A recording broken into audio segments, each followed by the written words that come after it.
Thank you very much for the introduction, for having me over here. My name is Ioannis Pappou. I'm an orthopedic surgeon out in Palm Harbor doing shoulders and hands. We're going to be talking about physical exam. Most of the times the physical exam starts already with a history. You have to elicit a thorough history, ask the patient about the pain, location, what makes it better, worse, nighttime pain, and then also for associated neurovascular symptoms such as weakness, numbness, tingling, prior surgery, if there's been any injuries. And also you have to take into consideration from the history the patient age and activity level, because that factors into the decision making. Also the history helps you focus the exam, because I'm going to go over an exam that contains tests for everything, but most of the times from the history you can focus your exam based on if the patient history is instability, you need to focus on instability. If the patient is middle-aged and there's no history of trauma, you're going to focus more on the rotator cuff and AC joint. So on physical exam, we have to start with the cervical spine. It's very common to have shoulder pain with cervical spine problems, and it gets missed. So you have to examine the cervical spine. Then the rest of the exam is very similar to other exams, even in non-orthopedic: inspection, palpation. Then there will be some specialized testing for the shoulder structures. That's what I'm going to call for a volunteer. And then we're going to need to examine thoroughly the neurovascular status of the extremity from the shoulder to the hand. In the cervical spine, you're going to look for range of motion and spurling, basically how much can the patient rotate the neck up and down. And with spurlings, what you're looking for is not just how it aches. You have to have reproduction of pain from the neck down into the arm that the patient says, yes, this matches my pain. Because most human beings have some cervical problems. They mostly have some pain in the neck when they move their neck around a little bit, particularly middle-aged patients. So you got to have reproduction of the patient's symptoms, not just ouch. Then on inspection, it is critical to expose the patients, which is very commonly missed.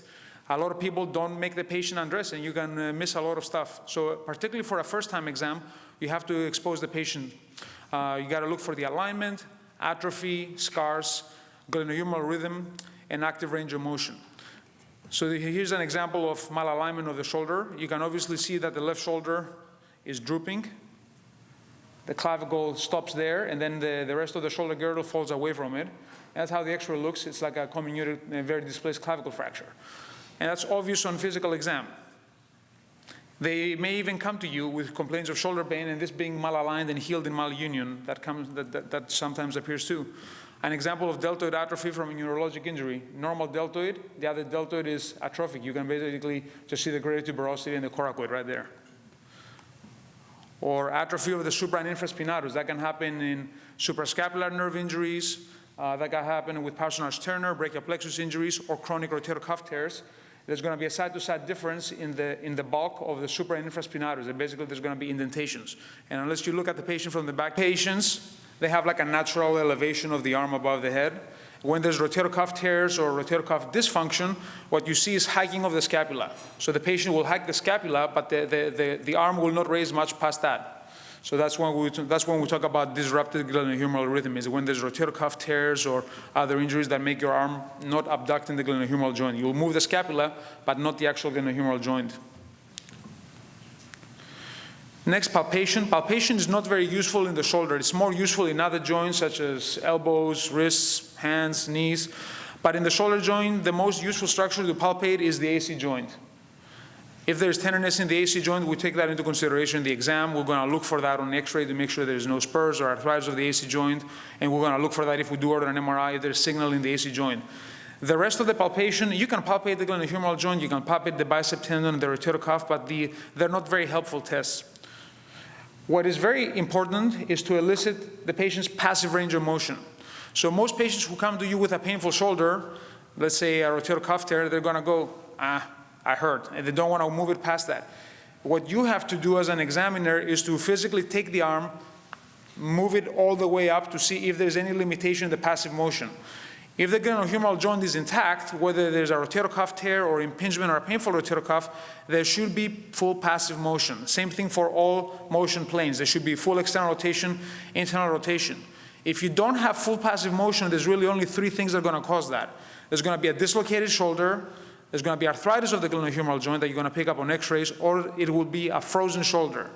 And that's really the only thing that gives away frozen shoulder. You don't pick it up on on x-rays, you don't pick it up on MRIs. It's a physical exam assessment.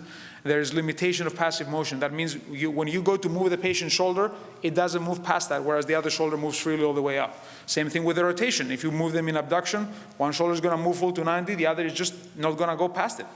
So you have to test for passive range of motion. Then I need a volunteer to come up, please, to show you how we do the specialized testing. Whoever comes up, you get the benefit that you get to feel how to do that. Anybody? We got a volunteer. No?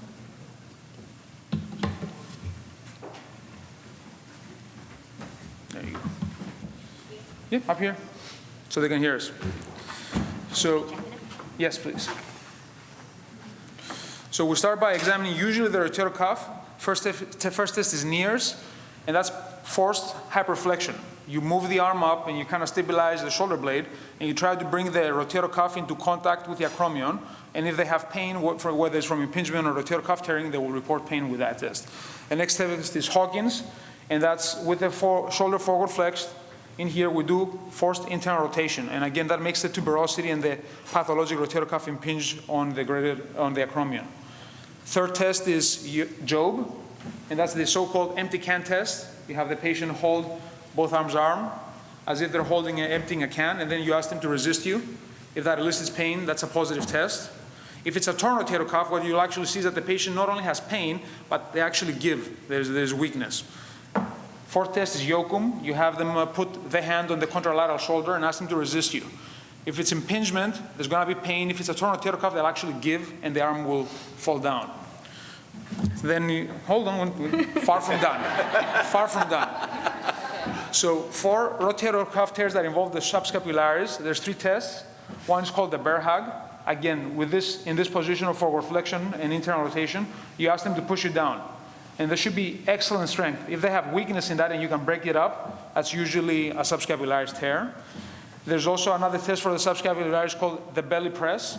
You ask the patient to put the hand on the belly, and then you ask them to bring the elbow forward. And the elbow should move to the level of the belly, and they should give you good resistance. If the elbow gives and moves back, or they're unable to bring it to the level of the belly, that's usually a subscapularis tear. Final test for subscap is called the lift-off. You have them put the arm behind their back and raise it away from the back. And then you ask them to resist you. Push me away from your body. So there should be resistance. If they don't have resistance in that, that means that there's usually an injured subscap. In bigger subscapularis tear, not only is there no resistance, just relax your arm. What you will do on the lift-off is you will move it away from the cervical, from the spine, and as soon as you let go, the arm falls back on their back. That's usually an internal rotation lag. That means there's a subscap tear. For the most frequent rotator cuff tears being the supraspinatus and infraspinatus, the most sensitive test is weakness in external rotation. So you have the arm there, you ask them to resist you, and they just don't have strength, it just gives. And they also have lag. So you passively externally rotate fully, and when you let go, the arm falls back just a little bit. Sometimes it's subtle, it's only a few degrees depending on the size of the tear, but bigger tears, like you will rotate the arm over here, and the arm will almost like fall right back into the joint, to the belly button. Like you should be able to put it here, ask the patient to hold it there, the arm should stay there. If it doesn't stay and it lags, that means there's a torn rotator cuff. And that's the majority of the tests you will be doing for most patients who come in the office with shoulder pain, because they involve middle-aged people with rotator cuff pain, whether it's impingement or tears. The AC joint is a lot simpler and dumber. All you got to do is put your finger on the AC joint. You kind of see the clavicle, and you follow the clavicle, and you palpate the AC joint. There's also a divot in most human beings where the clavicle ends, and between the spine of the scapula, you can feel like a soft spot. The AC joint is right in front of that. The AC joint is right there. So you just put your fingers on it and try to see if there's pain in that AC joint. And then you can load that joint with cross-arm deduction. And they have to report pain directly in the AC joint, because a lot of these tests, they can be positive in other conditions, like this cross-arm deduction test may be positive in rotator cuff tears or impingement. They have to report that it's painful directly in there for that to mean something, not just painful in general. Finally, for the bicep and labrum, we have a few tests. The first is called Speed's test. You put the arm in the plane of the scapula. You ask them to hold it up with the arm supinated, and then they resist you. If they report pain, that's a positive test. O'Brien test for labral tears. You have to put the arm from this position across the chest and ask them to hold it there. They resist you. They will report whether there's pain or not. And then the important thing is that you have them internally rotate the arm, and you see if the pain is worse or if there's even weakness with internal rotation. If the pain is worse with the thumbs down or there's weakness with internal rotation, that usually implies that there is a labral tear. Then we're going to do there's multiple tests for labrum. One other one that I like a lot is the so-called Kim 2 from a Korean surgeon named Kim. You put the arm in hyper-external rotation until they report pain. And usually with labrum, because this creates a peel-back phenomenon, they will report some pain, and then you ask them to flex a bicep. Make a bicep there. And if the pain is worse when they flex the bicep, that usually means that there's a significant injury in the labrum because it puts further stress on the damaged structure. A test looking specifically at the posterior labrum is the so-called jerk test. You're putting the arm in this position, and you're trying to simulate a bench press. You're pushing the humerus backward while you're resisting on the shoulder blade, and you're trying to grind the humeral head on the posterior part of the labrum. And if there's pain with that, you actually have some clicking. I don't know if you're feeling that. You may have a small labral tear, actually. It's not hurting you, is it? I don't think so, no. Some clicking for sure there. But that's how you do that. You want to put that in that position and elicit pain. Is that similar to what's called the crank test? Very similar, yeah, basically the same. Then for patients who come in with a history of dislocation, what you're looking for is apprehension. So for anterior dislocations, the shoulder typically pops out anteriorly and inferiorly when the arm is in this position. So the so-called athletic or A-bear abduction external rotation position. You bring the arm in that position, and if the patient has apprehension or like a sense of impending doom or that the shoulder is going to dislocate, we call that a positive apprehension test. If you put your arm on the ball of the humerus and you push it back in the socket and they report that the apprehension gets better, that usually implies that the diagnosis of instability is true. They report relief in the apprehension. For posterior dislocations, the provocative position is the same as that jerk test. It's in forward flexion. We push the arm backward. And again, if they report that they have instability or apprehension, you can relieve the apprehension by putting your hand, putting your thumb on the ball of the humerus and pushing it back in the socket. And that will relieve their apprehension. Finally, for patients who come in with instability, I like to look for whether they have problems with their collagen in general in the body. And the way to do that is the so-called Byton's criteria for generalized ligamentous laxity. So you can have a patient hyperextend their finger joints, and if they extend past 90, that's considered a positive test. If they hyperextend their elbows, if they extend past neutral, that's a positive. If they can touch their thumbs to the forearms, that's a positive test. And if you have those three positive, then that means that they have some sort of generalized ligamentous laxity, Ehlers-Danlos variant, something of that sort, that we take into decision-making whenever we plan soft tissue surgery, because they tend to be less successful in humans who have this kind of condition. Thank you very much. And finally, you need to be examining all muscle groups in the upper extremity. You're going to test for shoulder abduction, external rotation, internal rotation, elbow flexion extension, pronation supination, wrist flexion extension, and then for the fingers, flexion extension intrinsics. Sensation, just a thorough neurovascular exam. This is a little table that I'm giving you with the most frequent diagnoses that people come into the office that contain shoulder pain, and how you really don't need much past a good physical exam and an imaging to arrive to the correct diagnosing. Just a basic physical exam and a good x-ray is really all you need. So impingement, usually the patient will report a painful range of motion. They will have a painful arc, particularly in abduction. However, their passive motion will be full, their strength will be normal, they're not going to have an external rotation or internal rotation lag, and they will have positive impingement signs, that Neer, Hope, Yoakum, Jog test that I told you about. Patients who have a rotator cuff tear, similar to an impingement exam, they will have a painful active range of motion. They'll typically have full passive motion, but they will have weakness in manual muscle testing. They will definitely demonstrate a lag. If you're a seasoned examiner, you can pick that up. And they will have positive impingement signs. A frozen shoulder can be very confusing because unless you specifically test for passive range of motion, because they have a painful and limited motion, but the key is that their passive motion is not full. The patient will not have full passive elevation or rotation. Their strength will be normal. There will not be an external rotation lag, and typically the impingement signs are positive just because they stretch the inflamed joint.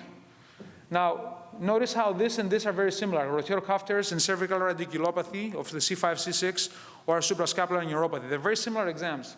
They have a painful motion, but they have a full passive range of motion. There's weakness.